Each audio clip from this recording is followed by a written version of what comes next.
Bonjour Grégoire. Bonjour Simon. Merci de nous recevoir dans ton étude. On est dans le cadre d'une série d'interviews où on souhaite mettre nos partenaires de cœur en avant, partenaires Origami Group, dont tu fais partie. On travaille ensemble depuis maintenant de nombreuses années. Et l'idée, c'est d'en savoir un peu plus sur toi, qui tu es, ton métier, comment ça se passe, quels sont les défis d'aujourd'hui, les défis de demain. Je te propose de te laisser rapidement un petit peu de temps pour savoir qui tu es et comment tu en es arrivé à être notaire aujourd'hui. Ok, alors comment j'en suis arrivé là? Effectivement, c'est un métier qui peut sembler un petit peu obscur. Les gens ne s'imaginent pas forcément ce qu'est un notaire, et notamment les jeunes, quand on est au collège, quand on est au lycée. Pas forcément commun de se dire je veux être notaire, mais c'était mon cas. Voilà, mes collègues, ils voulaient être Zidane ou ils voulaient être Mick Jagger. Non, moi je voulais être notaire. Pourquoi? Parce que je vois le notaire comme un super-héros, comme le tableau peut le laisser deviner.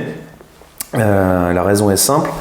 C'est que le notaire, c'est un professionnel qui accompagne les gens dans toutes les étapes importantes de leur vie. Lorsqu'ils se marient, lorsqu'ils achètent leur premier bien, lorsqu'ils revendent la maison où ils ont fait grandir leurs enfants, lorsqu'ils la transmettent, lorsqu'il y a une succession, lorsqu'on veut faire une donation, même une donation d'entreprise, il n'y a pas que de l'immobilier.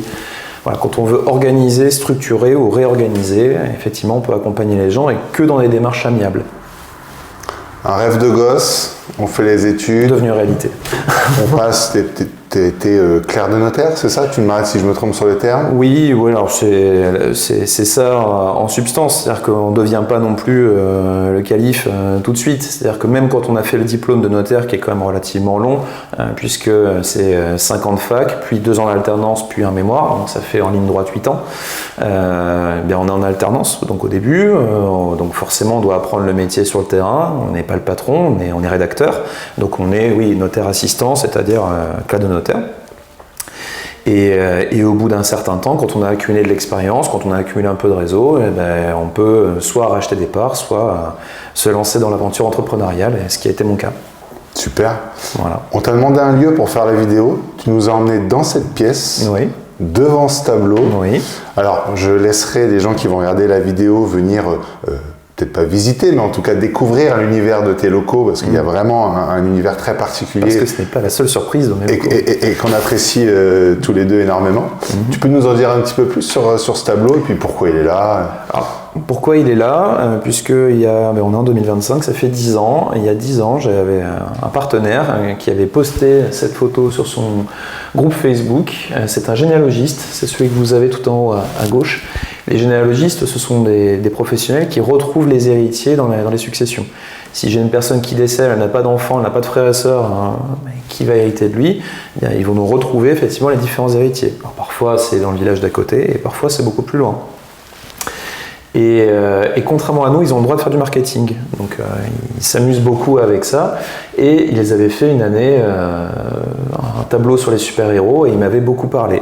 Et en 2015, j'avais dit un jour, je serai notaire à tel endroit et j'aurai ce tableau dans mon bureau. Voilà. Okay. Et quand je me suis installé, il s'en est souvenu et il me l'a offert. Super. Voilà. Puis tu as aussi un affect avec cet univers-là, un affect qu'on partage tous les deux. Oui. Donc, la boucle est un peu bouclée sur ce sujet-là. Oui, alors disons que j'exerce une profession libérale.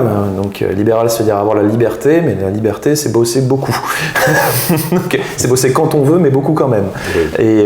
Et donc on passe beaucoup de temps dans nos locaux. Donc l'idée, c'est que ce soit un lieu agréable, aussi bien pour nous que pour nos partenaires ou pour nos clients. Et donc effectivement, mon associé et moi, on est assez fans de l'univers pop culture et des comics. Et du coup, on s'est exprimé là-dessus. Même le logo de l'étude s'en inspire. Voilà. On s'est fait plaisir. Et c'est très apprécié par nos clients, nos partenaires qui sont à chaque fois à l'aise dans ce milieu-là. Parce qu'on parle de choses compliquées et si on arrive à mettre les clients et les partenaires à l'aise avec un environnement qui leur plaît et qui leur parle, ils nous prêtent une oreille plus attentive. La transition, elle est toute trouvée. Moi, j'avais une question aujourd'hui. Le monde du notariat, comme tu le dis, c'est un monde qu'on ne maîtrise pas bien, oui. Sauf quand on est dans ce milieu-là ou qu'on fait appel à un notaire. Il y a, je crois, beaucoup de professionnels aujourd'hui. Toi, tu tires quand même ton épingle du jeu. On le voit sur les avis Google, les personnes qu'on rencontre, les personnes qu'on invite à te contacter. Qu'est-ce qui fait qu'aujourd'hui, tu réussis Quels sont tes défis aujourd'hui? Tu as parlé de vulgarisation, je pense que ça en fait partie. Et puis, si je peux me permettre une troisième sous-question dans la question, c'est quels vont être pour toi les défis de ton métier et comment tu vas y faire face dans les prochaines années? Donc comment j'ai tiré mon épingle du jeu? C'est assez simple, j'ai travaillé. C'est-à-dire qu'il y a de l'engagement et il y a de l'empathie. Au-delà de la réactivité, il y a aussi le fait que les gens ressentent qu'on a conscience de les accompagner sur des étapes importantes de leur vie et que acheter une maison, c'est pas acheter une baguette de pain et vouloir transmettre une entreprise, c'est pas une opération anodine. Et donc effectivement, on répond vite et on s'engage pour les rassurer aussi dans leurs opérations. Et après, tout simplement, on fait notre boulot, à savoir leur donner du conseil et de l'accompagnement avec des réponses à leurs questions. Parce on est dans une ère où aujourd'hui on se pose beaucoup de questions, on a beaucoup d'outils pour satisfaire notre curiosité, mais le droit est quand même un monde assez opaque, où on peut trouver un peu tout et son contraire sur Internet. Et il faut avoir un peu de recul pratique pour démêler un petit peu pour se poser les bonnes questions et apporter les bonnes réponses. Donc ça, c'est la première chose. Les défis d'aujourd'hui, le problème, c'est que tout prend plus de temps. On a beau avoir des outils qui nous permettent d'aller plus vite, quand on va plus vite, on a toujours de plus en plus de questions, et quand on accumule la charge de travail, ça prend encore plus de temps qu'avant. Voilà. Donc comment on fait face à ça? En se structurant, en recrutant et en arrivant à trouver une organisation qui puisse permettre de fluidifier effectivement les rouages. Ça passe par des process internes et ça passe aussi par de la pédagogie avec les clients. Donc on a des fiches de synthèse qui expliquent les étapes des dossiers en fonction de leur nature, les successions, les donations, les ventes. Et on forme les collabs aussi pour qu'ils aient le même état d'esprit que nous et qu'on sente que toute l'équipe tire dans le même sens. Les défis de demain, je pense que tout le monde a la même idée en tête, c'est l'intelligence artificielle, de voir comment on peut l'intégrer à nos process et qu'elle ne remplace pas nos collabs, mais qu'elle nous donne les outils pour aller plus vite et pour être plus efficace. Donc ça peut être effectivement de la reconnaissance vocale qui permet de faire des comptes rendus de rendez-vous plus vite ou ce genre de choses. Mais en aucun cas, je pense que l'IA pourra remplacer définitivement l'humain, puisque, je le vois, j'ai beau répondre aux mails d'un client, certains appellent pour que je leur redise la même chose. Pourquoi? Parce que quand ils le lisent, ils ont la réponse, ils peuvent y revenir, mais ça les rassure d'entendre le professionnel leur expliquer calmement « Vous avez tel problème, la solution c'est ça, donc il n'y a pas de souci. » Voilà. Donc l'IA doit être un moyen d'aller plus vite et d'être plus efficace, mais je ne pense pas que ce soit une solution de remplacement. Très clair. Je te rejoins sur ce que tu partageais, le côté empathie. Faut savoir qu'on est partenaire, mais j'ai aussi eu la chance de passer par tes services pour des besoins familiaux. Et j'ai comparé avec d'autres fois où j'ai pu avoir affaire à d'autres professionnels du droit. Et il y a ce côté accompagnement sympathique qui est aussi indispensable dans ces moments-là. Oui.